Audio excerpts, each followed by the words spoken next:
The last worker at the old shoe factory stood near the entrance as the sun began to set. His name was Arthur, and he had worked here for 43 years. The building behind him was empty now. The machines were silent. The voices of his coworkers were just echoes in his memory. Arthur walked through the main hallway for the last time. His footsteps made soft sounds on the concrete floor. He remembered how loud this place used to be. The machines would shake the ground. People would shout to be heard over the noise. There was always music playing from someone's radio. Now there was nothing but silence. He stopped at the first machine on his left. It was a large cutting machine that shaped leather for shoes. Arthur touched its cold metal surface. He remembered the day this machine arrived. It was 1985. Everyone gathered around to watch it being installed. The factory owner at that time made a small speech. He said this machine would help them make better shoes for the community. Arthur smiled at the memory. The factory had been the heart of this small town for over 60 years. Almost everyone in town had worked here at some point. Fathers taught sons how to cut leather. Mothers showed daughters how to stitch shawls. The factory was more than a workplace. It was where people met their friends. It was where love stories began. It was where life happened. Arthur walked to the stitching area. Long tables stood in rows where women used to sit and sew. He could almost see them now. Maria, who always brought extra sandwiches for everyone. Young Jenny, who was getting married that summer. Old Mrs. Patterson, who had worked here since she was 16. They would laugh and talk while their hands moved quickly through the leather. He picked up a piece of leather that was left on a table. It was soft in his hands. The factory had made shoes for children learning to walk. They made boots for farmers working in the fields. They made elegant shoes for women going to dances. Each pair had a story. Each pair was made with care by people who knew each other's names. The afternoon light came through the dusty windows. Arthur could see tiny particles floating in the air. They looked like small stars dancing. For a moment, he imagined they were the souls of all the workers who had passed through these doors. His eyes became wet. He remembered the day he started here. He was 18 years old, scared and shy. His father brought him in and introduced him to everyone. The workers welcomed him like family. They taught him everything. They protected him when he made mistakes. They celebrated with him when he learned well. This factory raised him as much as his parents did. Arthur walked to the break room. Old wooden chairs were still gathered around a small table. A faded calendar from 3 years ago hung on the wall.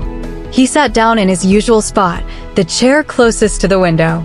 For 43 years, he had sat here during his breaks. He would drink coffee and watch the birds outside. Sometimes coworkers would join him. They would talk about their children, their problems, their dreams. He remembered the day the closure was announced. It was a cold morning in January. The new owner came from the city and gathered everyone in this break room. His words were cold like the weather outside. The company was moving production to another country. It was cheaper there. Everyone would lose their jobs. The room was completely silent. Then someone started crying. Then many cried. Arthur did not cry that day. He was too shocked. But now, sitting here alone, the tears came freely. He was not crying for himself. He was crying for all the lives that would be changed. Maria would have to find another job at her age. Young parents would struggle to support their children. The town itself would lose its identity. What would happen to all of them? Arthur stood up and walked to the factory floor one last time. He turned on the main lights. The huge space lit up, revealing rows and rows of silent machines. They stood like soldiers waiting for orders that would never come. He walked down the main aisle, touching each machine gently as he passed. Goodbye, old friend. Goodbye to the noise. Goodbye to the laughter. He remembered the factory songs. Sometimes, when work was slow, someone would start singing. Soon others would join. The whole factory would fill with voices. They sang love songs, folk songs, songs from their home countries. The music would mix with the sounds of machines, creating a strange and beautiful symphony. That music was the true song of this place. At the far end of the factory, there was a small office. It belonged to Mr. Harrison, the first owner. He had been a kind man who knew every worker's name and their children's names. When someone was sick, he visited them. When families struggled, he helped quietly. His picture still hung on the office wall. Arthur looked at the kind eyes in the photograph. "Mr. Harrison," Arthur whispered. "I'm sorry we couldn't save it. I'm sorry we let you down." But the eyes in the photograph seemed to say something different. They seemed to say that nothing lasts forever, that factories close and people move on. But the love and care that went into every shoe, that would last. The friendships formed here, they would continue. The lessons learned, they would be passed down. Arthur turned off the lights. The factory went dark. He walked back to the entrance and stood in the doorway. The evening air was cool on his face. Behind him, the factory was silent. In front of him, the town was quiet. Soon, this building would be torn down. Apartments would be built here. New families would move in. They would never know what stood here before. They would never hear the songs. But Arthur would remember.